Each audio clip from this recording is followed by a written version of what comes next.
In this week's episode, I'm joined by Erma Ishara, Associate Facilitator at Equality Institute. This week, our conversation is about Walmart's free college tuition program expanding, Delta's new seat for accessibility, and much more. Hey there, my name is Bernadette Smith. Welcome to 5 Things in 15 Minutes, my weekly show where I bring good vibes to DEI. That is good vibes to diversity, equity, and inclusion with a little dash of corporate social responsibility. What I've found is that there are lots of news stories about what's going wrong in the world and lots of negative data. But there are also a lot of things going right. That's what I like to focus on. I search for DEI stories that we can be inspired by and learn from.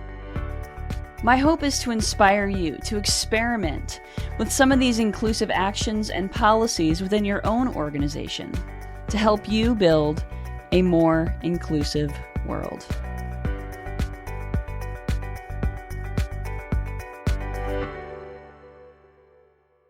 Let's get started. Erma, happy Monday. Tell us a little bit about yourself.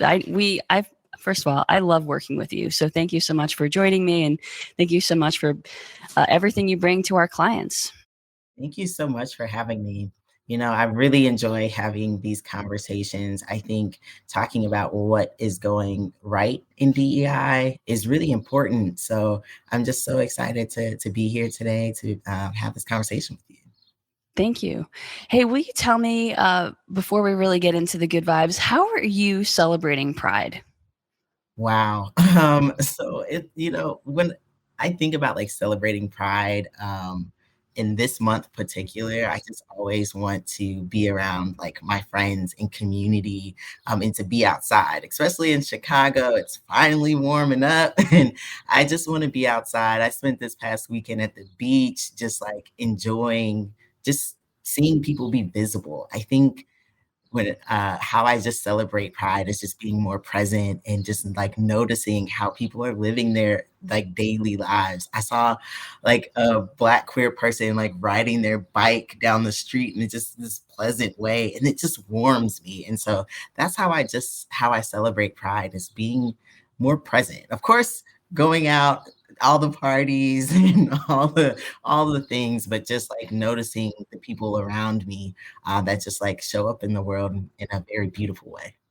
I love that. And I love the energy that you bring to this work, to our clients, and how you show up. You show up with the spirit of joy. You show up with the spirit of positivity, which aligns very well, obviously, with the work we do and our perspective on things. So thank you for that. And, last week when I was writing the newsletter, I gave you a shout out because the way you're showing up and that positivity that you're bringing to Pride is something that I'm benefiting from, because it's really easy to be discouraged with all the anti-LGBTQ laws being passed. So thank you for being a model for me in how to stay positive and find joy even when things can be bleak at times.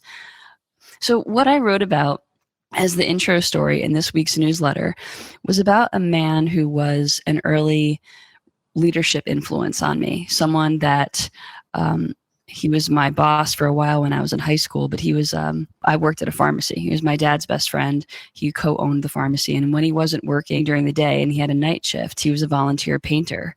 And he painted places like senior homes and low-income facilities and transitional housing. And all these places he would just volunteer to paint.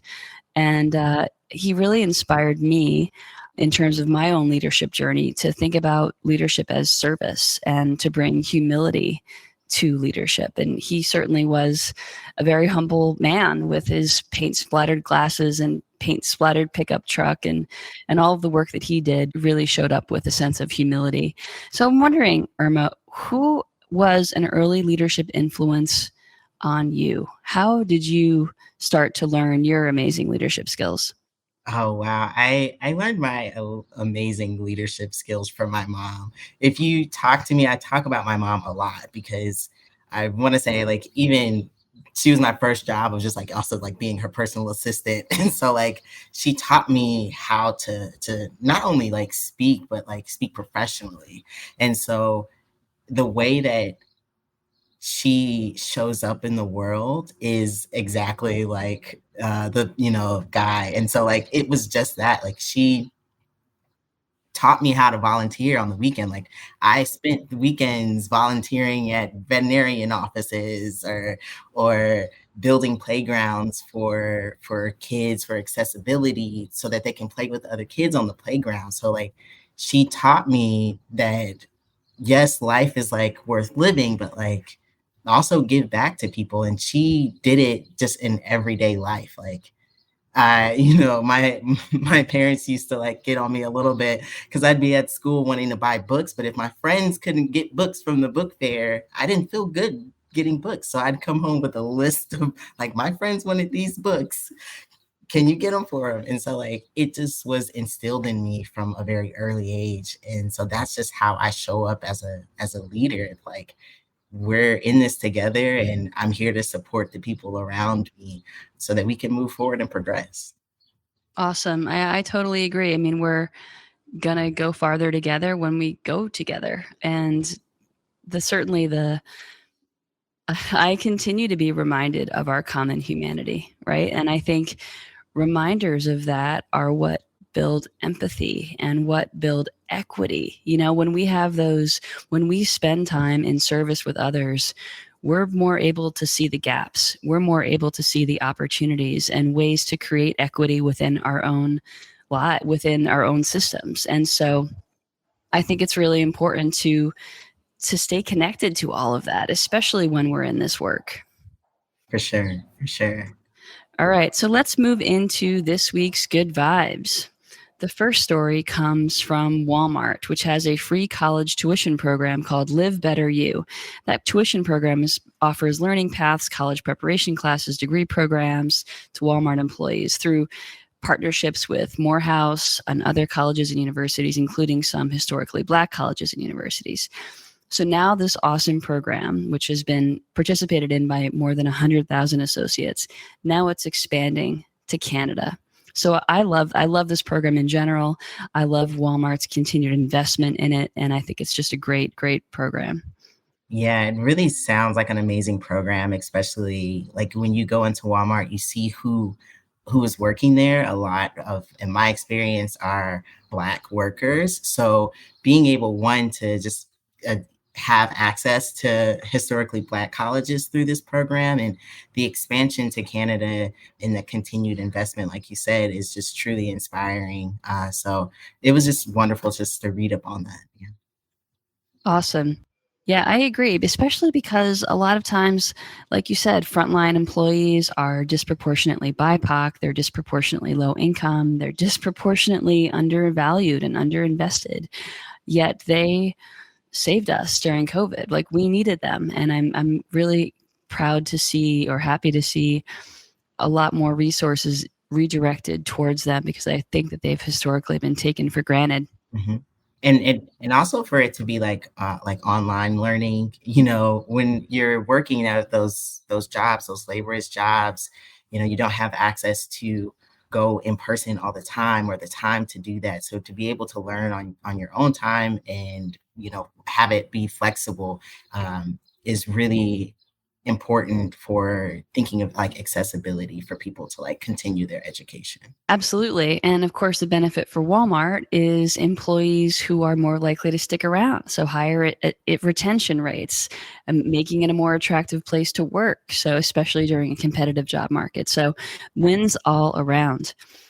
Okay, the second story comes from the Grace Hopper Celebration, which is a prominent technology conference. So what they have decided is that their planned September conference, which is going to be held in Florida, will happen. But due to Florida's anti-diversity legislation and state-mandated restrictions, the conference organizers have decided to move subsequent years' conferences away from Florida unless that legislation is overturned and the state becomes more welcoming to us all. And this is a really big, big conference. So I would love to see more of this happen. Yeah, I too would love to see more of this happen because when these conferences and these places like knowing who are going to be in attendance and bringing them into these like states that aren't welcoming and putting them in harm's way. And so like rethinking of like what not only changing like the landscape of what, Florida would look like, but also keeping in mind like who's going to be attending and their safety.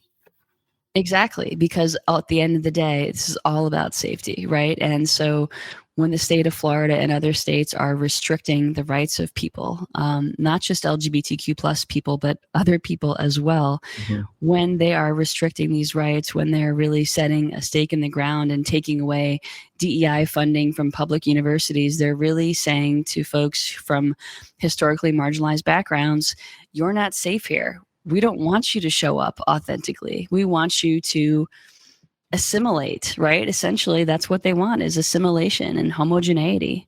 Yeah. And it's totally a political issue. I can get really worked up about this. Oh no, I could too. I'm just like, especially when it comes to, I'm from the South, and so being when I see these like laws being passed and legislation being proposed, it really is disheartening, to feel like don't I can't go back home, or I don't, I'm not going to be safe to go back home, or to be close to my family. And so it's just really disheartening, to see. But stories like this really inspire that like people are speaking up, and hopefully something will change, in those areas. Yeah, it's this kind of pressure is what causes the change, right? Pressure that involves dollars. Mhm. All right. The third story comes from the Biden Harris administration, which announced a whole bunch of new actions to protect LGBTQI plus communities in response to the anti-LGBTQ state legislations being passed around the country. So there's a big list of commitments and actions developed to safeguard rights, support LGBTQ plus youth, and address book bans. So they're doing a lot of things within their own control to try to say, you know what, even if on the state level, you can't be safe. We're looking out for ways to support you on the federal level. Yeah, federal protection is extremely important. So seeing More this, important. right, more important. And so seeing this really, was hard. Like it really just got to my heart, a bit, because it was a lot. It was a things that they were, proposing. Exactly. All right. So, let's move on to something that's not LGBTQ plus related. Delta Airlines is developing a new first of its kind airline seat that allows wheelchair users to stay in their chairs. So, this involves a partnership with a UK firm called Air for All, and involves modifying the seat to accommodate a wheelchair, eliminating the need for passengers to transfer to an airline provided wheelchair. So it improves accessibility, reduces the risk of damage to expensive and personalized mobility devices, and just makes it better for folks to get around. When I saw this, I was like, about time, like, Right? about time. And it's great that it's happening right now, because I think it also just offers people like autonomy and dignity to be able to move around, um, and of course, not damage the very expensive, wheelchairs and devices. So yeah. Exactly. And by the way, I'm aware of my privilege that I don't even need to worry about this, right? So, my mobility privilege, just want to acknowledge that as I talk about that story. All right. The fifth and last story this week comes from Portugal, which just launched a government funded 4-day work week trial. So it's the latest country to experiment with a 4-day work week using a 6-month pilot program in collaboration with 4-day work week global, where 39 private sector businesses will implement a 4-day work week without reducing employee pay. Mm, yeah. You know, Send me to Portugal. Right? That is just, amazing to see. I in the article in the, newsletter, where it said 72% of Portuguese labor force workers work over 40 hours per week. And that's third, behind US and Ireland. So just seeing, that being, with that such high number that they're looking to see what they can do to change that, it was absolutely inspiring. Absolutely, because the whole idea here is to reduce stress, to reduce burnout, and improve worker retention. So the pilot has worked well in other countries like the UK. So hopefully we will start to see this have a ripple effect, not just throughout the rest of Portugal, but throughout the rest of the world, and maybe one day even here in the US. Yes. Well, if that happens, people can certainly read about it in the 5 Things newsletter or hear about it right here on 5 Things in 15 minutes. This week's call to action is to learn about Gina Rosero, the Filipina transgender fashion model and activist. And she has a new book out called Horse Barbie, which I'll plan to read after I'm finished Elliot Page's memoir, Page Boy, which I'm currently reading. So check out Horse Barbie, read about Gina Rosero. You can read about more in the show notes. Check it out. And Erma, thank you so much for joining me today. This has been fun. I really appreciate you filling in. Of course. Thank you for having me. And for folks who don't already get the 5 Things newsletter, you can subscribe at 5thingsdei.com. Thanks a lot. Have a great week. Thanks. Thank you for listening to 5 Things in 15 minutes. I hope you found yourself inspired by at least one of this week's stories. If you did, would you mind sharing it with a colleague and leaving us a review on your favorite podcasting platform? And if you don't already get my 5 Things newsletter, join at 5thingsdei.com. I'm Bernadette Smith, and I'll see you next week right here for 5 Things in 15 minutes, bringing good vibes to DEI.